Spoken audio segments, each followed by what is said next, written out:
And this is happening right now in Black Rock, where thick black smoke is filling the skies over Buffalo. It's coming from a stubborn 4-alarm fire that broke out early today at Niagara Lubricants on Chandler Street. And that's where News 4's Don Postles leads off our live team coverage tonight. Don? Jackie, Buffalo firefighters have been at it all day since 5:30 this morning. Crews even had to bring in additional equipment from the Buffalo Airport and the Niagara Falls Air Reserve Station. They wanted those foam trucks because this inferno behind me, that building was full of lubricants, grease, and what have you. And it went up in flames around 5:30 this morning, causing an environmental concern for this neighborhood. We've been streaming video on our website, WIVB.com. Guilty. A jury convicts Muzamil Hassan of second-degree murder in the beheading of his wife. And right up until the end, the Orchard Park man maintained he was a battered spouse and lived in fear. He now awaits his sentence. And good evening, everyone. He claimed all along that he was the victim, but a jury had the last word, deciding Muzamil Hassan is nothing but a murderer. The former TV executive from Orchard Park could now spend the rest of his life in prison. The jury rendered their guilty verdict this afternoon after 3 weeks of dramatic and chilling testimony. Hassan now awaits his sentencing. News 4 was the only media outlet allowed to have a camera in court for closing arguments today. We begin our team coverage tonight with Lori Schultz, who's been on top of the trial from the very start. Lori? Yeah, Donna, Jackie, guilty of second-degree murder. Jurors got this case at around 3:33 this afternoon, deliberated for an hour, and just moments ago it was announced their guilty verdict. Good afternoon. We were the first to tell you about the possible storm, and now just a short time ago we learned the National Weather Service has confirmed that 2 tornadoes did indeed touch down last night in Chautauqua County, one in Fredonia and one in Westfield. We have reporters spread out across western New York to show you the storm damage. We're going to begin with meteorologist Amelia Siegel for a breakdown on the storm. Amelia. Yeah, you're exactly right, Victoria. The National Weather Service has just confirmed at least 2 tornadoes touched down. Now, these were of EF2 magnitude, and as we head to graphics, you'll see that this means sustained winds between 111 and 135 miles an hour. Well, Jackie, there are very few stories I know I will never forget. And one of those stories is the story of Sergeant James Hackemer, the Gowanda High School graduate who went off to war, but 3 years ago lost both of his legs on the battlefield. He came back with a new sense of faith, a new sense of courage, learning to live with no legs. Tonight, he brought that courage to Darien Lake, got on the biggest roller coaster in western New York, but during the ride, he fell out of the car and died.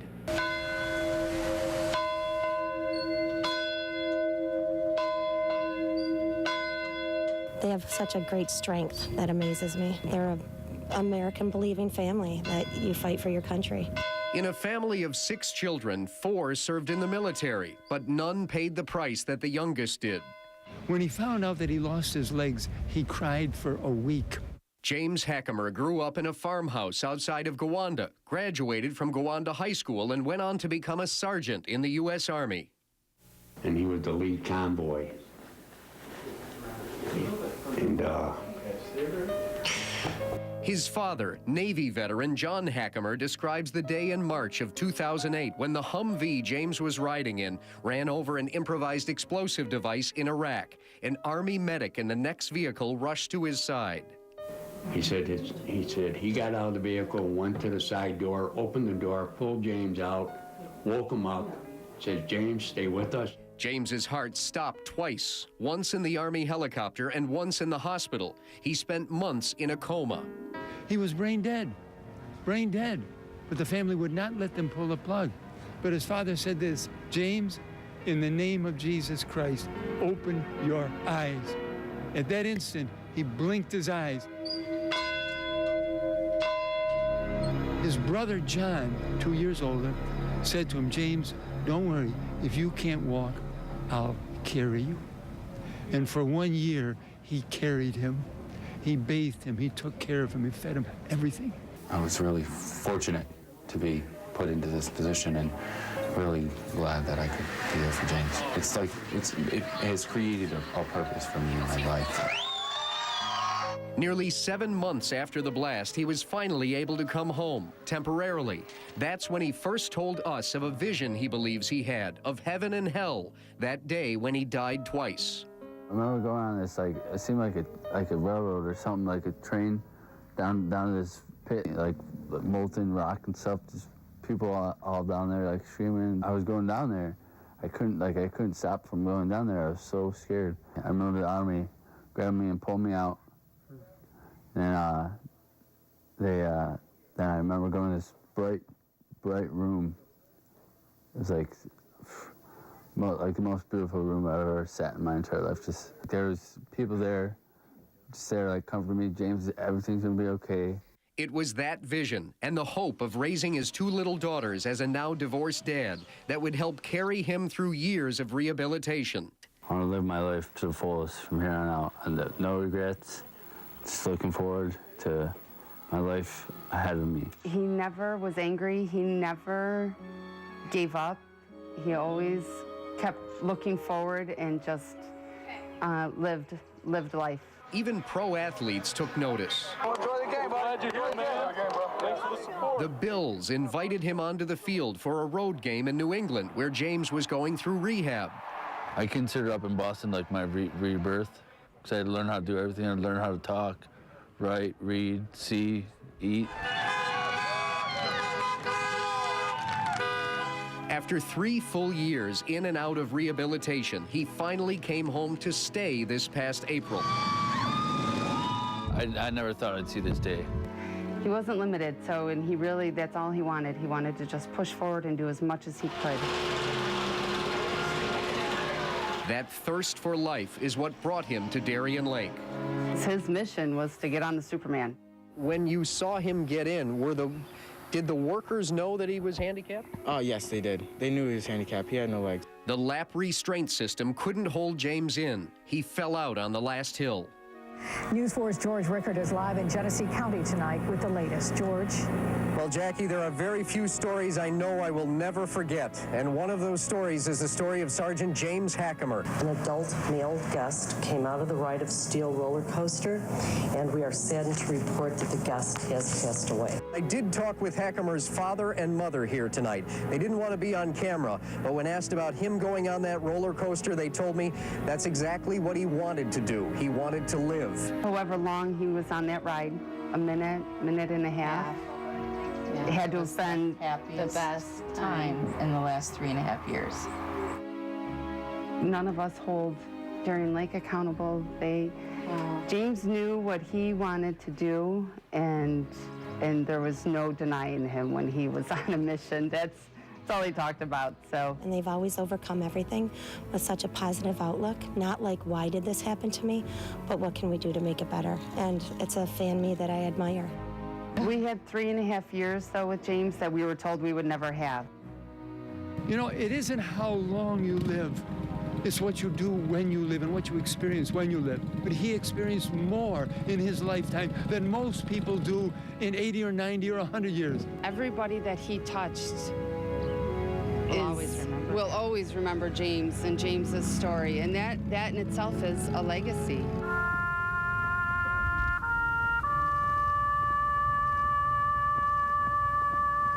This is going to touch people. It's going to touch hearts. People need, this is a message of hope. I want people to know that God has been there for me since the beginning. He's had my hand on me since the beginning.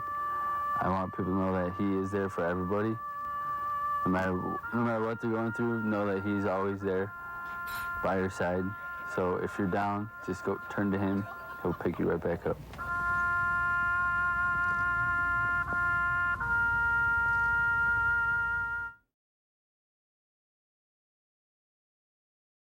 No one investigates like News 4. Dr. Monica Rasco is the Executive Vice President of Student Affairs at ECC. She says there are concerns about whether some students receiving financial aid are really there for an education. There's a small percentage of people who will take advantage of the system if they see that they can. Consider this. In one semester alone, fall 2010, about 300 ECC students who received state or federal money to attend did not even meet the academic requirements. That translates to nearly $400,000 that the college is now required to pay back. Our class is about half the size right now. ECC student Jessica Warning, who's paying her own way, noticed students vanishing right around the time refund checks were issued.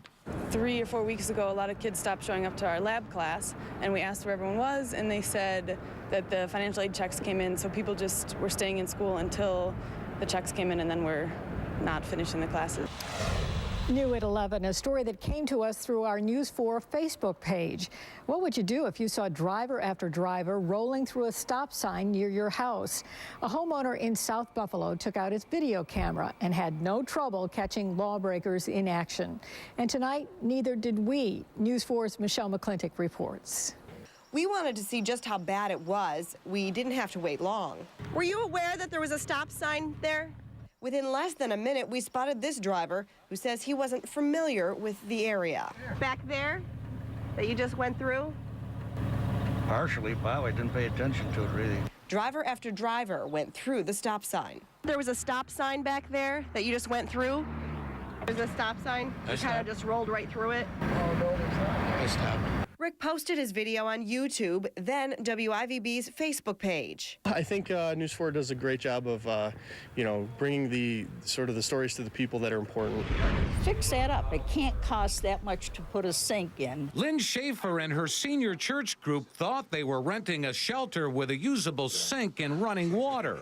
It's pretty disgraceful to think that they rent it out. You know, if it was free of charge, maybe then you'd think, okay, this is what I have to put up with. Lynn emailed us a picture of the sink and asked us to take a closer look. And our group is always looking for a shelter that has running water and we can prepare kitchen food in it, but we would never come back here again. I contacted the Erie County Parks Department, and by mid-afternoon, the commissioner himself showed up and gave us a look inside. Sink has been operating for many, many, many years, so we rent the facility as a shelter rate. So it's a $60 rental rate. Sink amenities are just not included. These men, 39-year-old Jeffrey Lewinsky and 62-year-old Alfred DeVoe, are looking to make sure Halloween in Lockport is full of spooks. But it's their past that's just as haunting. Both are registered sex offenders running a haunted house. I have no comment on that aspect. Okay, yet you're running a haunted house for children to come in and tour. So? So you're a sex offender. You can understand why somebody would be worried about that. I have no comment in that regard. From what I understand, you are part of this haunted house. I was, but as of today, I've resigned.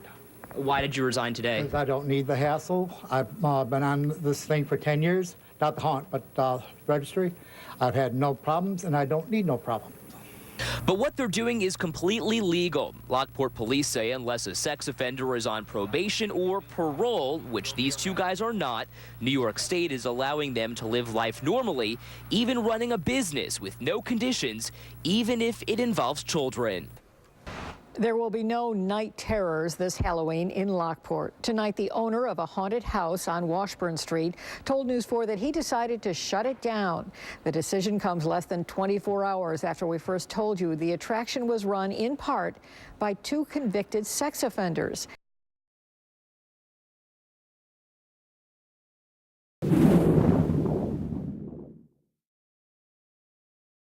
She's terrified to go to school. I didn't want her to hit me. I just wanted her to stop. He couldn't guarantee my son's safety from the beginning until I called Channel 4 Action News. And they taught me in the hallways, and I felt like I could never escape it. I'm not sure we will stop all the bullies, but if we stop one, that will be huge. This is a chance for us to say, we can put a stop to this. Tonight, we begin our News 4 Bully Project. Throughout our newscast tonight, stories of courage and help from the experts on how to confront those who torment the young and the old. News 4 senior correspondent Rich Newberg is live in the newsroom with more. Rich. When I presented a series of reports a few weeks ago on kids being bullied, we did not anticipate the huge response from concerned parents throughout Western New York. We touched a nerve, and we realized we needed to do more. Bullying has become a major issue of our times. The living nightmare of bullying, in all its ugly forms, has found its way into the nation's conscience. You're stupid and ugly. As campaigns like Stop the Bullying make it hard to turn away from the problem, families like the Smiths in the Niagara Wheatfield district are courageously coming forward with stories that demand a response. 6-year-old Sarah was tormented on the school bus by 2 7-year-olds, says her mother. She was punched in the chest, stomach, arms, legs. She was given a pencil and told to stab herself as hard as she could until the girl that was telling her to do that gave her permission to stop. While bullying has always been a social problem, it seems to be getting more attention than ever before because the consequences seem to be more and more devastating. Some of the extreme incidents like Columbine, like kids killing themselves, has really, and the media paying attention to that, has made us all think more seriously about that. Now we have opened up the News 4 phone lines and our website, WIVB.com, and the phone number is 879-4800. We'd like to hear from you right now. Years ago, a bully would tend to come after you with his or her fists. Now they can hide behind a computer or a smartphone and wail away with words. This is not a problem confined to one school district or town. It's happening just about everywhere.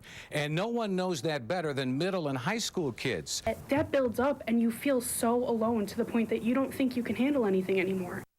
Hi, this is Jamie from Buffalo, New York. His story has touched countless lives. Taught me in the hallways, and I felt like I could never escape it. A kind and caring boy, tormented by his peers and eventually driven over the edge. One to the kids who are bullying, that they have to realize that words are very powerful, and what you think is just fun and games isn't to some people, and you're destroying a lot of lives. Jackie Walker is live in our newsroom tonight, joined by those who are here to help. Jackie? Don, we've invited some experts here who are quite familiar with the problem of bullying. I'd like you to meet Kitty Lambert. Kitty, as you know, is an outspoken advocate on gay issues here in Western New York and speaking tonight on behalf of Outspoken for Equality. Kitty, I know you were heartbroken by what happened with this young man, but not surprised. No, sadly, no. Just this last year, the Dignity for All Students Act was passed, and it will go into effect in 2012. We're hoping this is the last child that ever goes through this. We need peace and we need love. Tracy from Buffalo is the latest to share an anti-bullying message as part of News 4's Bully Project, a campaign that continues to gain momentum. Bullying and talking about people and discrimination is killing. It's killing people. The recent death of Jamie Rodemeyer reignited the fight against bullying and once again put the Bully Project in the forefront. News director Joe Schlar started the campaign last spring after a huge response to a story about this young student who was tormented in school and online. Look, this is not stopping. This is a problem that's continuing. It doesn't just affect the children, it affects their parents, their schools. The Bully Project is our way of getting that to stop. Since Jamie's death, more and more people are coming together to fight back against bullies. Someone who picks on other people who are smaller than them or defenseless, that's not cool. That's cruel and ignorant. News 4's team of reporters and anchors recently shared their thoughts. I still have nightmares about my bully, but it gets better. High school is only 4 years of your life. What we found was amazing stories, these honest, again, heartbreaking stories from people that you think, oh, they were never bullied. Well, it's not true. It affects just about everyone's life. Former world heavyweight contender Baby Joe Macy, who got the nickname from his grandparents, never lost a fight in the ring. But growing up, he was one of the smallest in his class. I would get poked fun of, made fun of, pushed around, beaten up. Hey, it's Robbie from Goo Goo Dolls. Obviously, bullying is horrible for the person who's being bullied. Has it ever happened to me? Well, let's put it this way. After we sold some records, there were an awful lot of people who came up to me remembering our relationship a little bit differently than when I was a kid. I would give anything again to be your baby doll. Lady Gaga is one of many celebs rallying behind Jamie Rodemeyer, fighting for new laws against bullying. In her most recent Twitter message, she said, "I'm meeting with the president." Ricky Martin also joined the call, making a profile picture on his Twitter an image of Jamie. He tweeted, "This needs to stop." If you ever feel like, because of bullying, because of what people are saying, that you're getting down on yourself, you've got to make sure to reach out to people you trust. Take heart and have hope. And please remember that your life is valuable. Tomorrow, CNN anchor and talk show host Anderson Cooper will spend a full hour talking about Jamie Rodemeyer of Amherst and the bullying that ended his life. News 4's George Rickert was a part of that program in New York City and gives us this advanced look. I've been reporting on bullying and the death of kids for years now. Anderson Cooper's new show will begin its third week with 1 hour focused on bullying and the death of Jamie Rodemeyer. We were there in New York last Tuesday for the taping in front of a live audience. And I need a million ways to deal with the pain. Jamie's sister found the courage to perform a song she had written after Jamie's death. I'd give anything to have you here with me, to hold your hand and listen to you sing. I can't. Basically, it's how I deal with anything, and so after all this, you know, I just had to get the grief out, and that's how I did. The more people that we can touch and send his word out, the more we can make this a better planet. Can things really change? I do think so. I mean, I know a lot of adults will say, well, look, this is something that's been around. When I was a kid, it was around. And look, when I was a kid, there was bullying as well. But it's different now because of the life online and because of all these websites and mobile devices. And if we can just make it so that bullying is not something that actually is effective for social mobility, that actually intervening and stopping bullying is something that is effective for social mobility, I think you can have real change. I wanted to dedicate this song to him tonight because he was really young. Let's do this one for Jamie. The family of Jamie Rodemeyer traveled to California over the weekend to spread their anti-bullying message and to meet the pop star whose music comforted Jamie. News 4's Jackie Walker reports now from Los Angeles. We would have known about this, and Jamie would have known about this.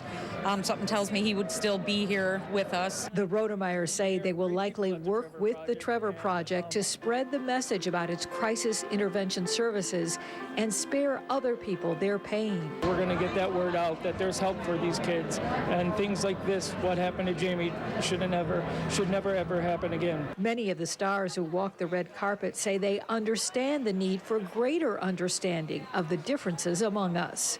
With all the bullying issues, all the suicides you hear about, the tragic stories, you know, it's amazing that this kind of money can be raised and continue to raise awareness for something that's so important. What the message of the Trevor Project is, and what tonight is about, is really a celebration of life and how precious that is. In this cell phone video, you can hear that the benefit ended with an honor for Lady Gaga, introduced by the Rodemeyers.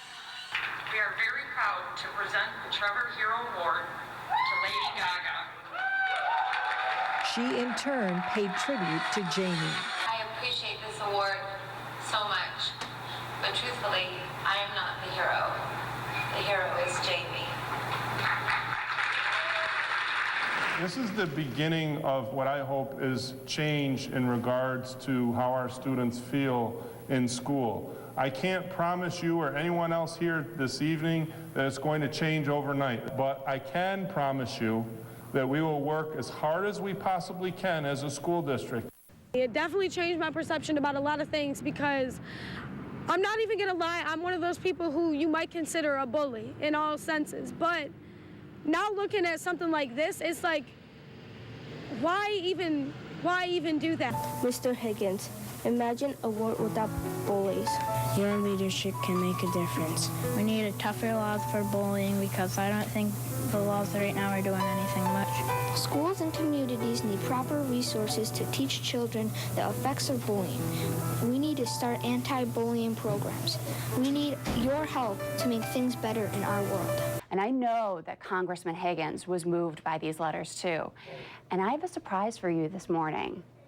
Congressman Higgins is here today. How are you? Just his presence in that classroom validated their efforts. I could be 6 or I could be 50. You never can tell what a person can do. At least if it only stops in our school, we know that we still won and that we stopped at least one bully. Doesn't matter how old you are, but you can always change the world. If you have a message that you want to get out there, this is a way for you to do it. This is a chance for us to say, we can put a stop to this.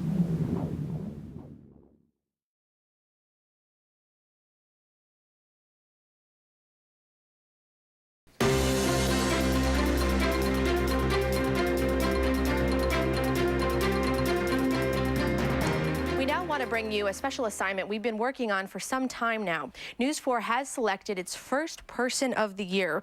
We considered a lot of great candidates who have made an impact in Western New York over the last year, but one stood out from all the rest. News 4 has chosen this person of the year, the families of Flight 3407. In just 2.5 years, they were able to accomplish what the government could not do in 2 decades, toughening the rules governing pilot fatigue. Now, their perseverance has made the skies safer for all of us. Tonight, a team of reporters will honor the families of Flight 3407. We begin with News 4's Luke Moretti.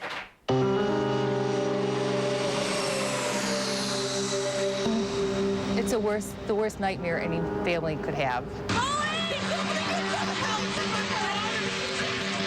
All along in your heart, you feel this was preventable. Amid their grief and unimaginable heartbreak came a sense of purpose. And changes will be made.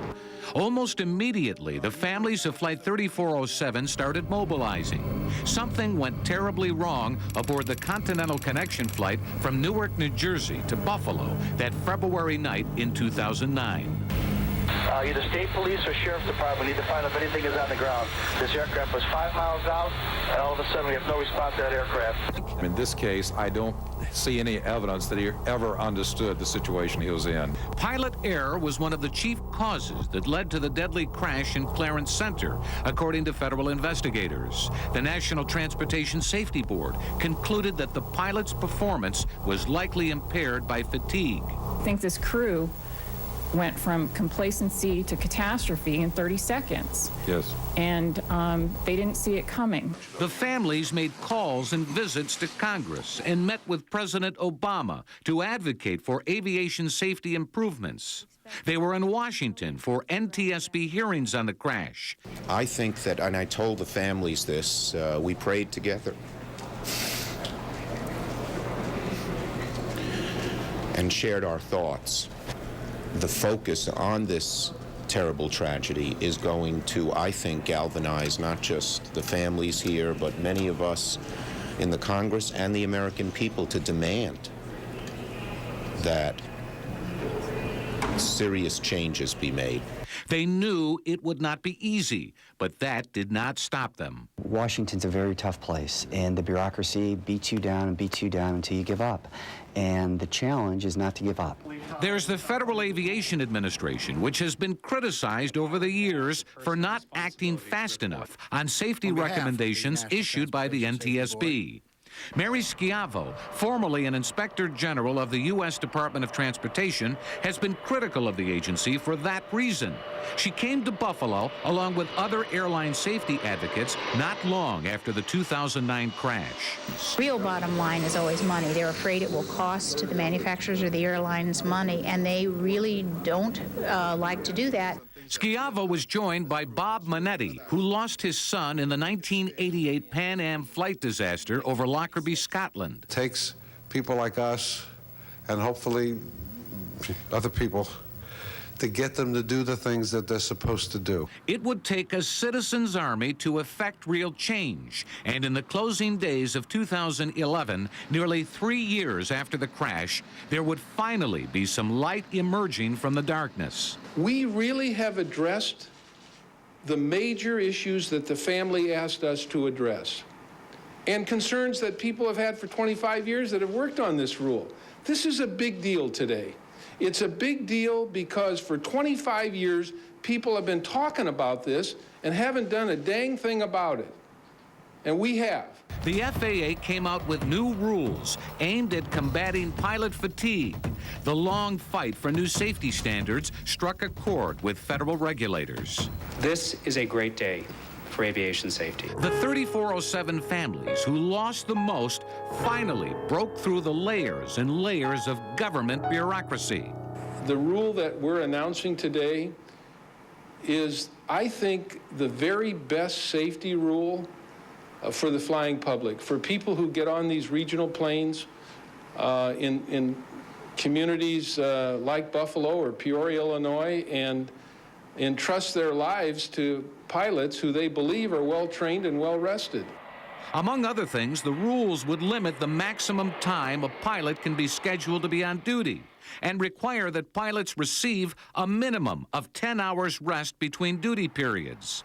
Safety advocates have been urging the FAA for over 2 decades to update pilot work rules, but previous efforts stalled.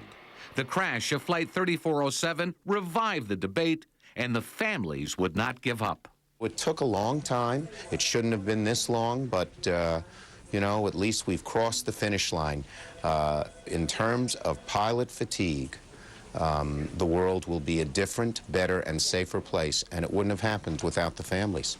National Transportation Safety Board Chairman Deborah Hersman said of the families, they demonstrated so much grace after suffering such terrible losses by supporting one another and creating an incredible force of dedicated, caring people who had one joint goal: to ensure that no other families would experience what they had. Their presence in Washington was consistent, was fiercely determined, but always respectful.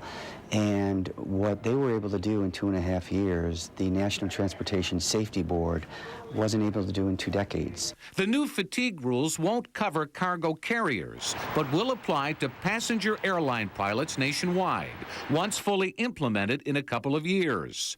It's a major shift caused by a major force known as the families of Flight 3407. People who fly commuter airlines will be a lot safer as a result of the actions of the families, because now the rules for pilots at commuter airlines are going to be exactly the same as they are for the major airlines, and that's a huge, huge change. Justine Krasuski, whose husband Jerry died in the crash, summed it up this way. It is a day to celebrate.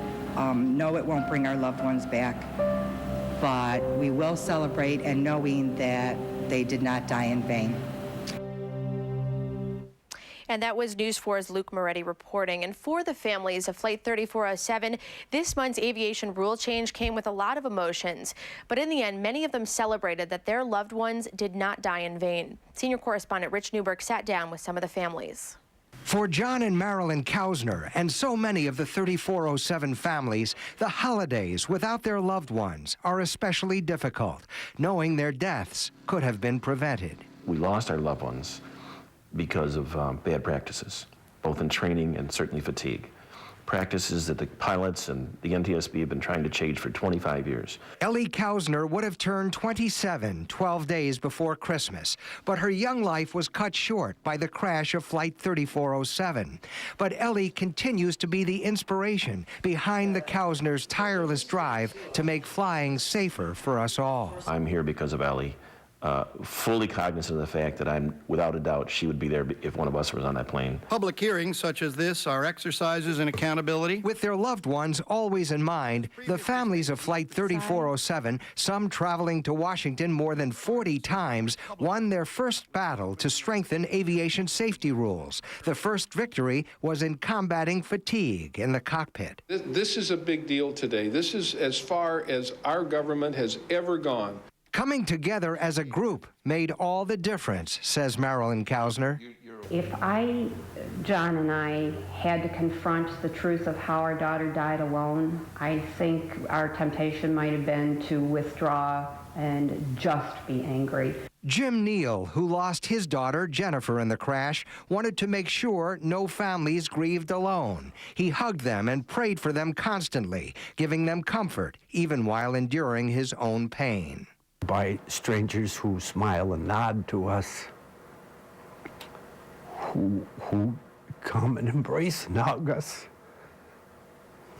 It's something that's hard to explain in words, Rich,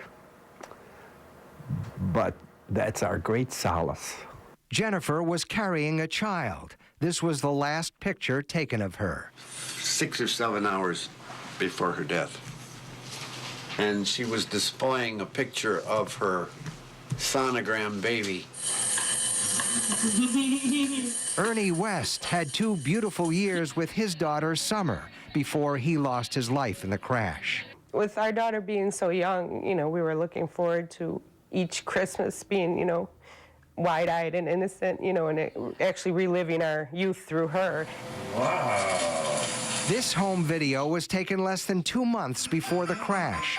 3 Christmases later, the families have reason to believe their efforts will lead to real changes in aviation safety rules and that their loved ones will not have died in vain. Yeah, that was a nice Christmas surprise. I didn't expect that one.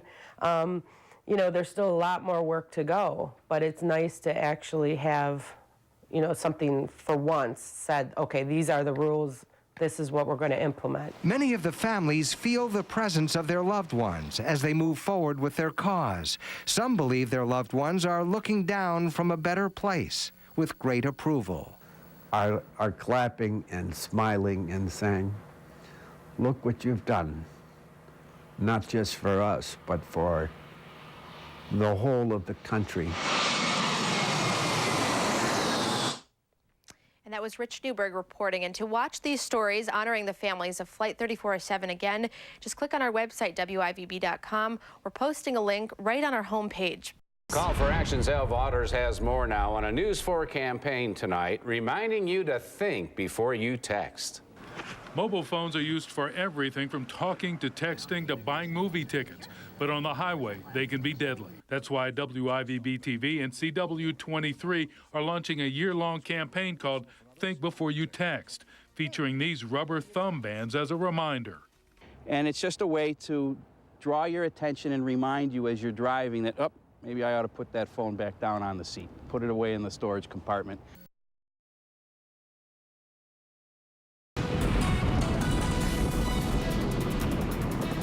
Mike told us it was coming, and throughout the night, Old Man Winter has buried parts of western New York.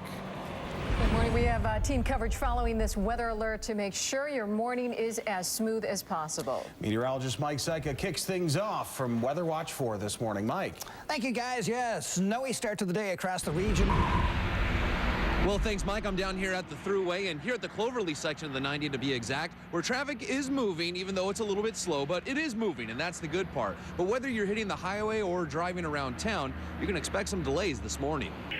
Well, Victoria, a lot of travelers here at the Buffalo Airport are feeling those ripple effects of all the cancellations in the Northeast and the Midwestern part of our country. I'm here with Gary Eves. He's from Ontario. Tell everybody what happened. We have some fast-moving cells now in Genesee and Wyoming County. In fact, they are moving at 52 miles an hour. Everyone. Chief Meteorologist Don Paul was first on the air to warn us about a possible tornado. And we're still not sure if a twister did touch down, but we had no trouble finding major damage tonight in the southern tier. And we have 2 reporters in the field tonight. George Rickard is checking out the damage in the south towns, but we're going to begin with News 4's Rachel Kingston. She's live in Westfield. Rachel? Well, this really was ground zero for the damage from the storms this afternoon. Take a look here behind me. This used to be a 12,000 square foot white oak barn. This stone that you're seeing right here is the barn's foundation. Everything on top of it is now lying here in pieces.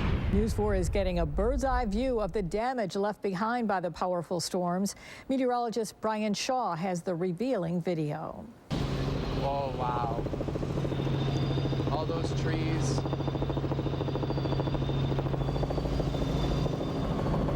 Amazing. I mean, you have one building that's barely touched and then several buildings next to it just completely demolished. Trees, many different directions. You had some trees going straight and then other trees going in a completely different direction. That's how you know that you saw a tornado.